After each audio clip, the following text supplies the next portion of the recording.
Hi, this is Kathy Quinn with Floriani. Floriani is a division of R&K Distributing, and I want to welcome you to this month's Progressive Classroom, August 2022, our canning mat. It's August. The gardens are starting to turn ripe. It's time to start thinking about food storage.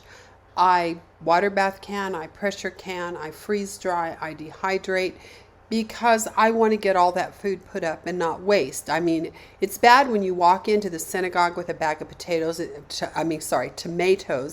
and everybody starts going the other way because you've given them so much, they've been feeding them to their chickens and birds as well.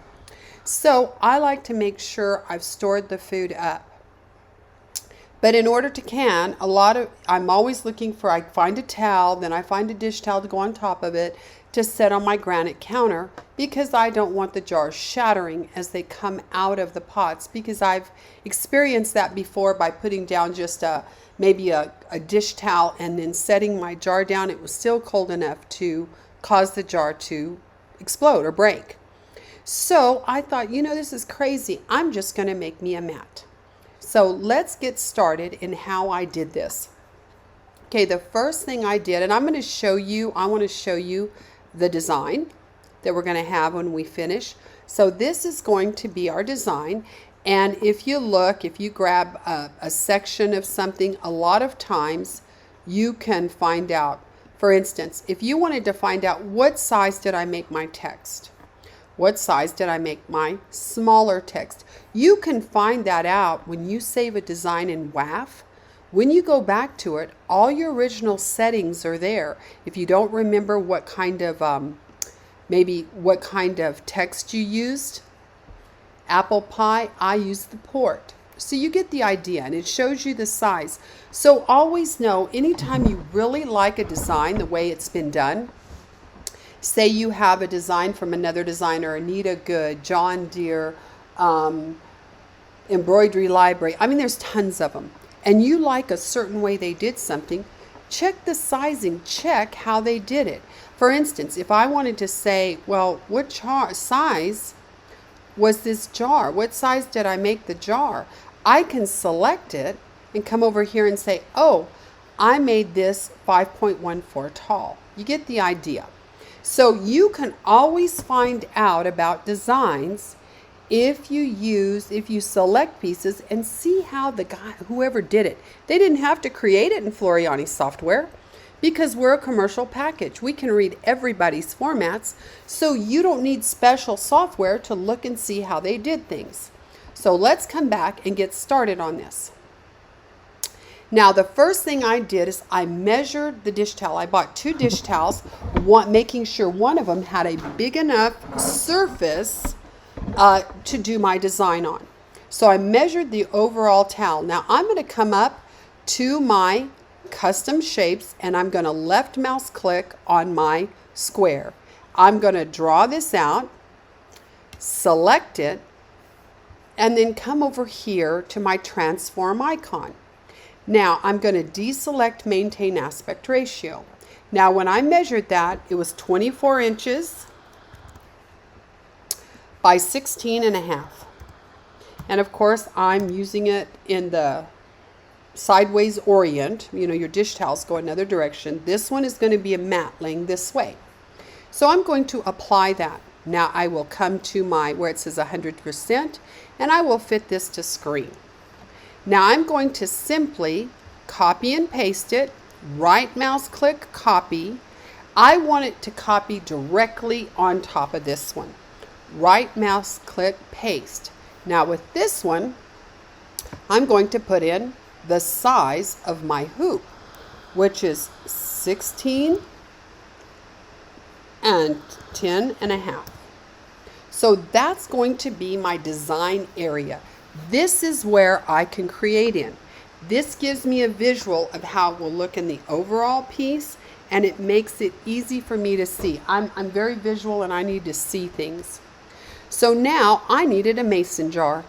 So I'm going to come up to one of my favorite features, which is the You Design It. If you do not own these other design packs, everybody has the monsters.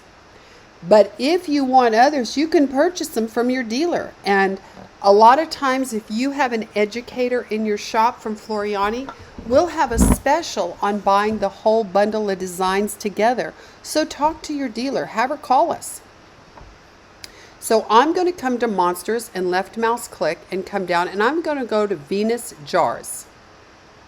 And I'm going to come to the bottom one, right down to the bottom, and I liked this jar. Now you could have chosen this one as well. These both look like canning jars. This one just looks prettied up, like they put a pretty piece of fabric on the top. So I'm going to select that one. Now these are, it's like playing Mr. Potato Head. You've got things you can attach.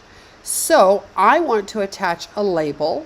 So I'm going to come down, and this is the label I selected.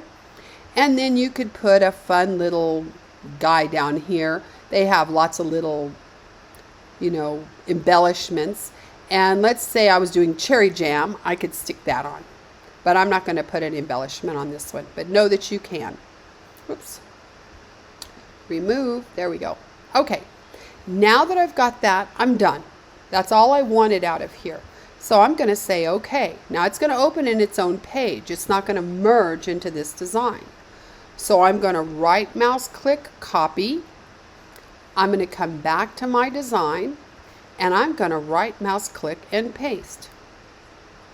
Now that's a little big, so I'm going to come over here, and I'm going to look in here, and remember we saw that was a 5.14. Oops, let's not do that. Let's come back and let's maintain aspect ratio. So I want to do, let's just get out of here completely.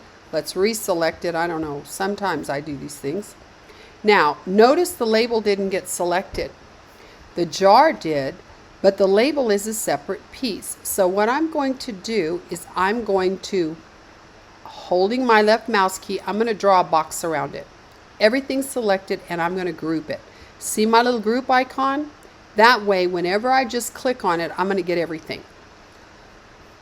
Now that I've done that, I'm going to go back over here, and I want to maintain aspect ratio. And where I got all of, oh, it's in millimeters. I don't know what happened. Inches. There we go. Go back to inches. I want this 5.14 tall. It'll match the width proportionately, and I'm going to apply. Perfect. Now I'm going to take this, and I'm just going to eyeball it in my hoop, and this is about where I want it. Now this is going to be in the middle of a large dish towel. Now that I've got that, all I want to do is copy and paste. Now this time I'm going to use the copy and paste icon here because it's more like a duplicate. It offsets it so you can see it and not end up stitching something over the top of others. I don't know if y'all have ever done that, but I used to be a champ at that. So I'm going to rotate this, and I'm going to move this up here,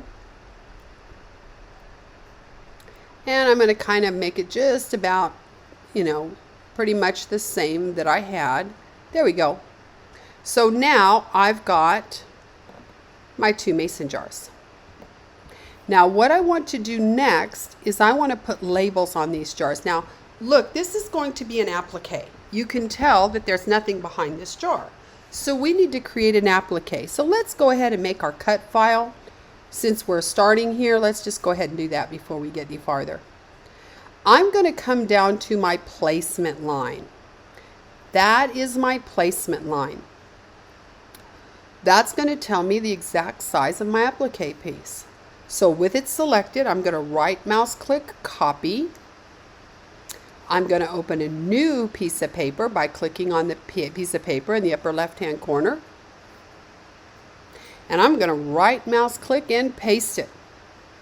There's my little jar. And I'm going to go ahead and I'm going to come down to my color bar, and I'm going to go to the little magnifying glass, the search, because I want this black, and I happen to know black is 900. So there we go. I've changed it to black because we're going to print this perhaps. Now I'm going to grab it, I'm going to copy and paste because I need 2 of them. I've got 2 jars. So I need 2 applique pieces of fabric. And I'm going to rotate it because one's going one way and one's another. It's not important. It's just for my visual. You can cut them the same. Now, I'm planning to use a digital cutter. I prefer the digital cutter because it cuts perfect. If you're going to use a digital cutter, what we're going to do right now is we would save these. File, Save As, and I would put, I'm going to come down here to my SVG files because I want it to be an artwork that's a cut file, and I'm going to do the mason jar cut file, and I'm going to save this in my folder. So I'm saving, and now, yes, because I already had them in there, it's going to replace that. So what I would do is I would iron Quilter Select Applistick or Floriani Applique Wonder to the back of my fabrics, and I picked one fabric that had apples and one that had corn. And then I'm going to stick it down to the mat and have my digital cutter cut it. So I don't need to do anything else here. However, if I want to print this because I'm going to cut it with scissors, then what I'm going to do is I'm going to need to mirror image these. So there's a mirror image. Let's mirror image this one. Now they're mirror imaged. So with them mirror imaged, I can now print this out on the back of my Applique Wonder or my Quilter Select Applistick, and I can then iron it onto my fabric and cut out the pieces. So it's whichever way you want to do it, that's what we're going to do. So then I would save this. I'm going to go ahead again, File, and I'm going to go Save As, only this time I'm not making a cut file. I'm going to do a mason jar template that I can print out and cut along the lines. So I'm going to save that. So I have those in there as well. Let's go back to our design and now work with it. Now here's what I want to happen. I'm going to add lettering to my labels. So I'm going to grab this label. Here's a little label. And the first thing I'm going to do is I'm going to change that label to white. So I'm going to go into my search and I'm going to type in 801. Now I could type in the word white, but I know 801 is the bright white that I want. So I'm going to find that and I'm going to select it. Now my label has changed to white. Might as well do this guy. Oops, he's grouped. I mean, he's not grouped. He's grouped, but I can select him in here. I'm sorry. If they're grouped, you can still select individual pieces within your sequence view. So I'm going to change that to white. Just might as well do it at the same time. Now I want to put lettering on it. So I'm going to go to T for text, select it, and left mouse click on screen. Now I'm going to type in Apple. Whoops. Let's make that look good. Apple, enter pie. So I'm going to put apple pie, and I'm going to make this one, I'm going to come in here and I'm going to go to all fonts, but I want to go to small ones. And we looked at my other one and I picked Port. So I'm going to go ahead and stay with Port. Only I'm going to make it a little bit bigger. I'm going to make it 1/4 of an inch tall.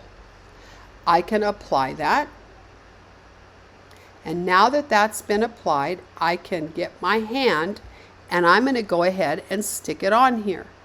Now I'm going to get my zoom. I'm going to grab my magnifying glass and I'm going to zoom in on this because that's not going to work. Let's go ahead and grab our apple pie again. And I'm going to hit my T for text again so I can get all my control points. There we go. What I need is, I like the height, but I need it more narrow. So I'm going to come in here and I'm going to make it more narrow so that it will fit nicely in my label. So there I go. I'm going to place it where it's visually pleasing. I think that's about it. That looks good. So there's my apple pie, and I'm going to make this one black. I want my lettering black. So there's my apple pie. Now for the other one, I'm going to add beef, stew. Oops, never mind. Wait a second. This is selected, so it's going to change this lettering. So I want to click off of that. I apologize. Let's go ahead and go where our other jar is. We can fit it to screen. And then I can, again, come in here and I want to type in beef stew. And I'm going to go ahead and put that on the second line as well. And again, I'm going to change the height. And I'm going to apply. And I'm going to rotate that. And again, I'm going to do the same thing. I need to get that hand. Don't move it with the X. Look for the hand. Because if you've got the X, you're going to move a letter. I want that hand. Holding down my left mouse key, I'm going to put it in place. And again, I am going to zoom in on it. Oops. Come here, baby. I need to zoom in on you. There we go. Let's try this again. Select it. I want to select just the beef stew.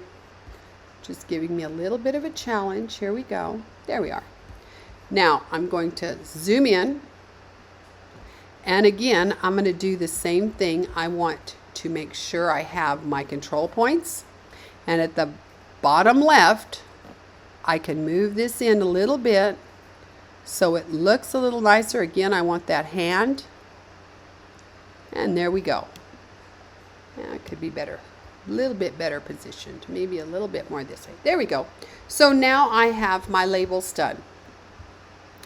Let's fit this to screen. So let's move on and do our lettering for the middle of our mat. So what I did is I came in again, text, left mouse click on screen, and now I'm going to change this. I'm going to type in canning mat. I want that to be about 1 inch tall. I am going to pick handwritten font, and I think I'm going to pick Sydney for this one. So again, 1 inch Sydney, and I'm going to apply. Now with that, I'm going to move her into position somewhere in here, kind of in the center here. We're good.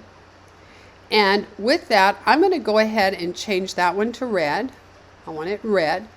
I'm going to select it again, and I'm going to select it with the select key. See, that way I don't get all the control points. Now I'm going to mirror image. I'm going to copy paste. Then I'm going to mirror image that. Oops, I'm wrong. I'm not going to mirror image. I'm going to rotate it. I apologize. I'm going to rotate it. And I'm going to place it just above it, going the other direction. In canning, we have water bath canning and we have pressure canning. And they both have different rules. And sometimes if you don't can often, when the year starts again, you're thinking again, what are the rules? So I thought this would be an easy way and a fun way to have that on a mat I'm going to use for canning anyway. I'm going to go to T for text, left mouse click on screen, and I'm going to come in here and type in water bath, and I'm going to type in fruits, tomatoes, and high acid. Okay, to water bath can, it has to be a high acid food, which are fruits, tomatoes. Those are all high acid.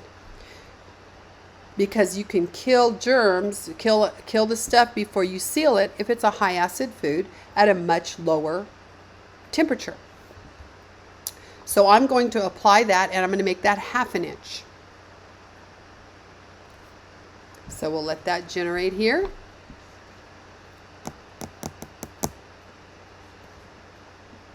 And I'm just going to kind of place it here. We'll get this all straightened up in a little bit. So there that is. Now I'm going to come in again, T for text, and I'm going to type in pressure canning, and that is going to be vegetables, meats, approved recipes and whoops, and you get here altitude. When you pressure can, it's a much higher reheat because you're using a pressure canner, because to kill botulism that you get with low acid foods has to heat up to 242 degrees.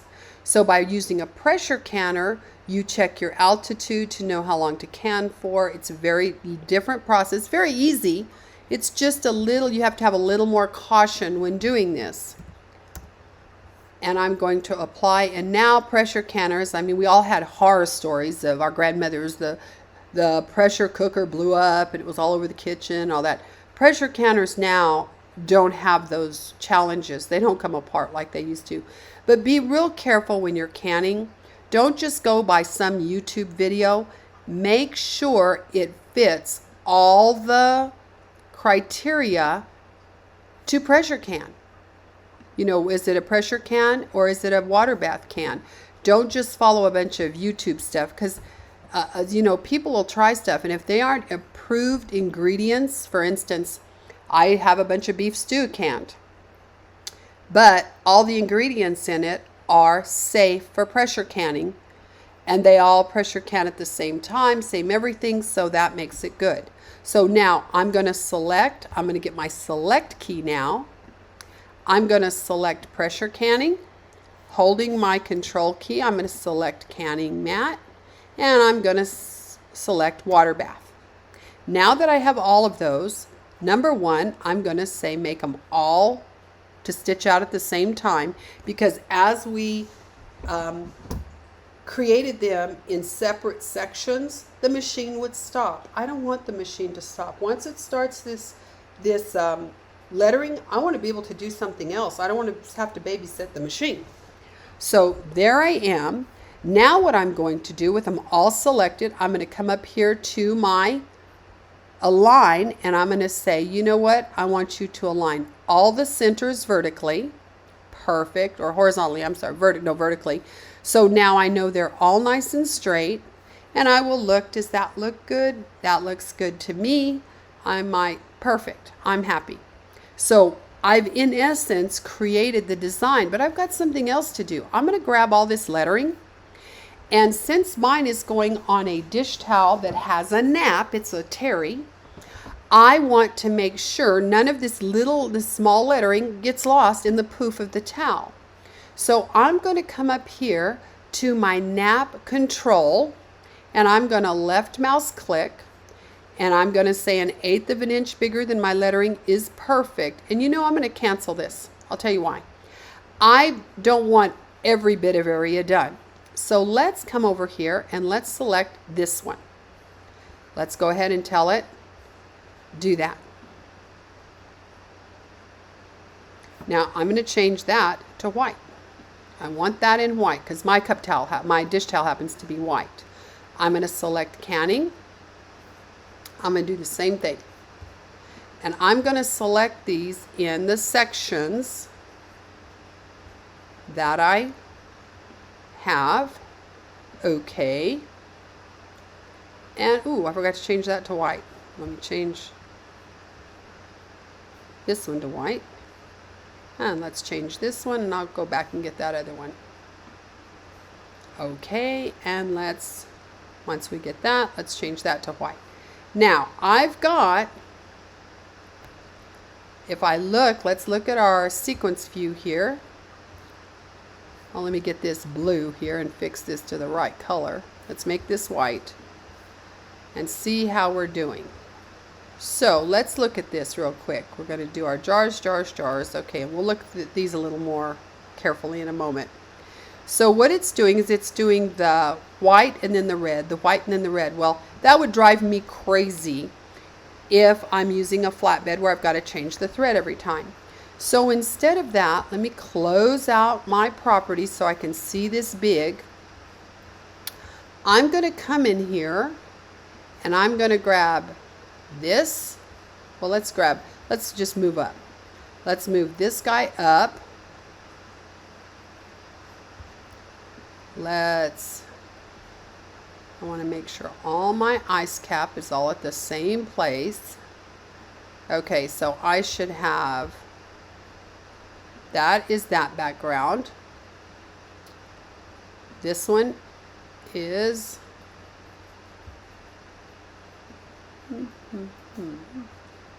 okay, then the red should stitch, perfect. Ice cap, I don't, ice cap, ice cap, ice cap. Okay, so I've got these. I'm going to select all of this. Holding my control key, let's select all this ice cap here. And let's make them one. Now that I've done that, I should do, there's my text. I'll move this one down. There we go, below the ice cap. Because these two didn't go together because I had that in between. So let's make them all one piece. Good deal.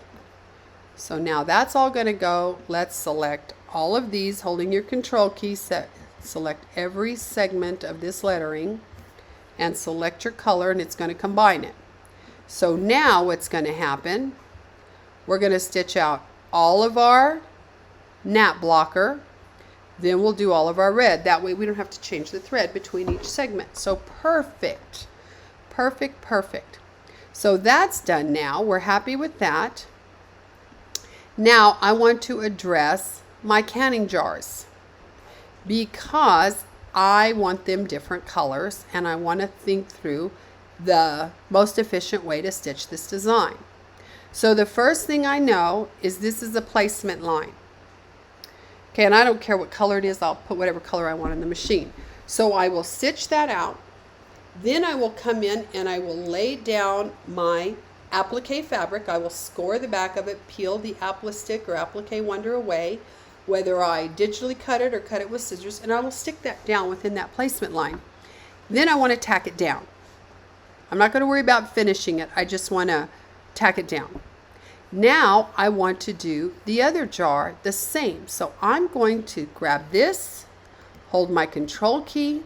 I'm going to grab for the second canning jar and I'm going to bring them up so they're all together. So it's going to stitch out this one, place your fabric, tack it down. Stitch out this one, place your fabric, tack it down.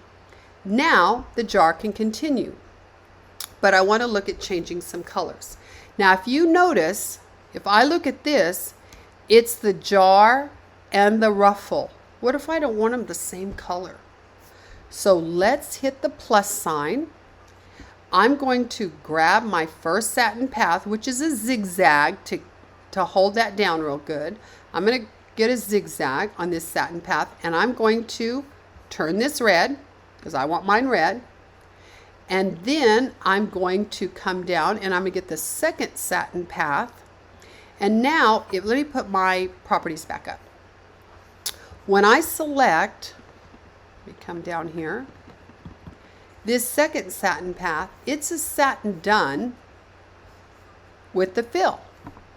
Well, I want to adjust the width of that. I want that a little bit wider. Sometimes it doesn't catch the because I'm putting it on a dish towel that's terry, there's a nap, and sometimes it makes it a little short. It'll pull it on one side as it tacks it down and the other side doesn't quite meet.